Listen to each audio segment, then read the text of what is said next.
Sir इसमें जो PhD परिवेश नियुक्तियां हो रही है, उस नियुक्तियों में जो हो रही धांधलियां है केंद्रीय विश्वविद्यालय में, इसके रिगार्डिंग जो है मैंने आपको जैसे अभी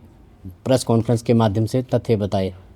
जी क्या सर पूरा मामला कुछ बना जाने? सर, सबसे मेन बात ये है कि इसमें एक ही विचारधारा के लोगों को इन्वॉल्व किया जा रहा है। जो नेट जेआरएफ के बच्चे हैं उनको हर बार बाहर निकाला जा रहा है। ऐसा नहीं हो सकता कि जेआरएफ के बच्चे पढ़ते नहीं हैं। तो ये एक बहुत बड़ा मुद्दा है और एक वैचारिक रूप से ही क्यों लिया जा रहा है और टीचरों के चहेतों को ही क्यों लिया जा रहा है सर। और इस हिसाब से तो जो न्यूट्रल बच्चा है वो कभी आएगा नहीं, उसके मन में तो नेगेटिव सवाल खड़े हो जाएंगे। नमस्कार, मैं नेहा कौशल, जिला हमीरपुर नादौन क्षेत्र से बिलोंग करती हूं और वर्तमान में मैं एनएसयूआई के प्रदेश महासचिव के पद पर कार्यरत हूं। आप जो विषय है इसके बारे में जानकारी दीजिए, कुछ तथ्य बताएं कि जिस प्रकार के आप आरोप लगा रहे हैं यूनिवर्सिटी के ऊपर, उसको किस तरह से बताएंगे? जी सर, जैसा कि हमने बताया कि बहुत सारी ऐसी लिस्टें हैं, बहुत सारे ऐसे डिपार्टमेंट हैं जिनमें बच्चों के साथ जो है वो पार्शलिटी हुई है। कुछ कैंडिडेट ऐसे हैं जो सामने आने से डरते हैं, कुछ कैंडिडेट ऐसे हैं उनको इन माध्यमों का पता भी नहीं है कि हम इसके बारे में आवाज़ भी उठा सकते हैं। और हमारे अलावा कुछ ऐसे कैंडिडेट आपके पास पहुंचे भी होंगे कि जो इसके लिए जो वो मतलब आवाज़ उठा रहे हैं या उठाना चाहते हैं। जैसा कि आप यहाँ पे department of animal science zoology की लिस्ट ली जाए तो इसमें जो है वो 5 कैंडिडेट को जो है वो नॉट फाउंड सूटेबल किया गया है, जबकि ये कैंडिडेट नेट क्वालिफाइड हैं, जीआरएफ क्वालिफाइड हैं, प्लस सेट क्वालिफाइड हैं और जिन्होंने शोध में जो बहुत टॉप किया हुआ है। ऐसे स्टूडेंट को बाहर निकाला गया। इसका क्या कारण रहा कि ऐसे जो जेआरएफ के स्टूडेंट है 12-14 घंटे जो वो यूनिवर्सिटियों की लाइब्रेरियों में बैठकर जो है वो पूरा दिन स्टडी करते हैं, पढ़ते हैं, मेहनत कर रहे हैं और बाद में उनको जो है वो एक वैचारिक तौर पे या फिर देखा जाए तो एक संगठनात्मक तौर से जो उनकी भर्तियां की जाती हैं और जो उनके संगठन के नहीं है, जो उनके विचारों के नहीं है, उनको बाहर निकाल दिया जाता है। ऐसे ही हमने आपको बहुत सारे एग्जाम्पल दिए, जैसे कि कुछ एक लिस्टें हैं, जैसा हिस्ट्री डिपार्टमेंट की लिस्ट बताई गई, इसमें कुछ कैंडिडेट हैं एसटी कैटेगरी के, तो इसमें भी बहुत सारे कैंडिडेट नेट के थे, जीआरएफ के थे, पीएचडी ओनली के थे या सेट के थे, उनको बाहर किया गया और एक नॉर्मल शोध की जो छात्रा थी उसको जो है वो अंदर लिया गया। कहाँ कमी रही जीआरएफ के छात्रों में, कहाँ कमी रही नेट के छात्रों में, जिन्होंने इतनी पढ़ाई करके नेट क्वालिफाई किया और इतना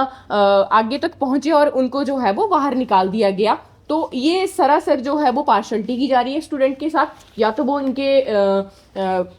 उनके जो संगठन के नहीं है या तो फिर उनके जो विचार उनके साथ जो वो नहीं मिलते हैं। एक मैंने आपको लिस्ट दिखाई पॉलिटिकल साइंस की लिस्ट, उसमें जो है वो एक स्टूडेंट है सुरेंद्र कुमार नाम का, जो कि जनरल कैटेगरी से बिलोंग करता है और उसने अप्लाई भी जनरल कैटेगरी में किया हुआ था, लेकिन इस स्टूडेंट की वेटिंग लिस्ट जो है वो एससी कैटेगरी में लगा दी गई है।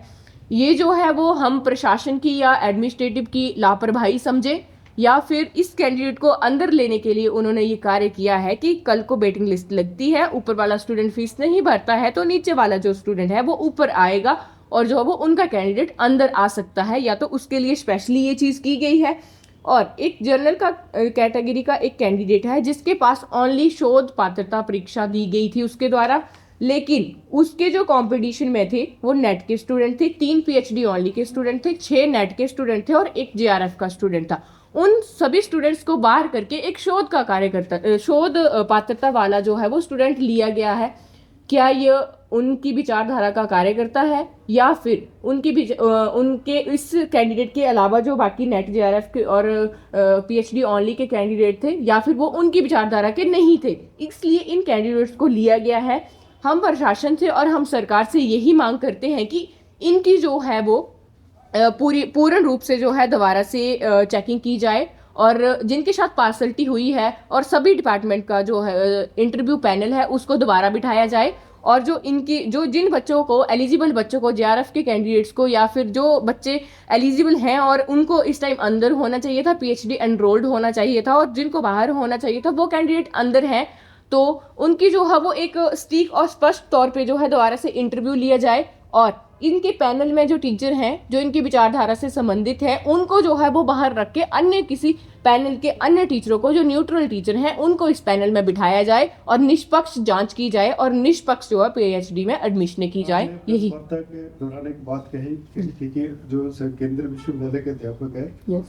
वो ही जो रिश्तेदारी निभा रहे हैं उनको क्या कहना चाहिए? हाँ, क्योंकि बहुत सारे कैंडिडेट ऐसे हैं, या तो वो किसी न किसी उनके ही संगठन से जुड़े हुए हैं, जैसे संघ से जुड़े हुए हैं, और अध्यापक ही उसी संघ से जुड़े हुए हैं। राष्ट्रीय कार्यकारिणी के जो उनके सदस्य हैं उनको पीएचडी में एनरोल्ड किया गया है। तो सामने ही ये चीज़ स्पष्ट होती है कि वो जो है या तो अपने संगठन के परिवार के सदस्य को अंदर ला रहे हैं, या अपने परिवार के सदस्य को या फिर रिश्तेदारों को अब अंदर ला रहे हैं। इस हिसाब से जो वो अपनी रिश्तेदारी ही निभा रहे हैं। ज्ञापन कर दिया जाएगा मुख्यमंत्री को इस बारे में? बिल्कुल। जी, हम कल ही शिमला में मुख्यमंत्री को ज्ञापन देने जा रहे हैं, और वहाँ पे जो हमारे एनएसआई के कैंडिडेट हैं वो वहाँ पे प्रेस के माध्यम से और अन्य जो इनके क्लू हैं उनको उजागर किया जाएगा, और वो जो प्रेस के माध्यम से सभी के सामने रखा जाएगा।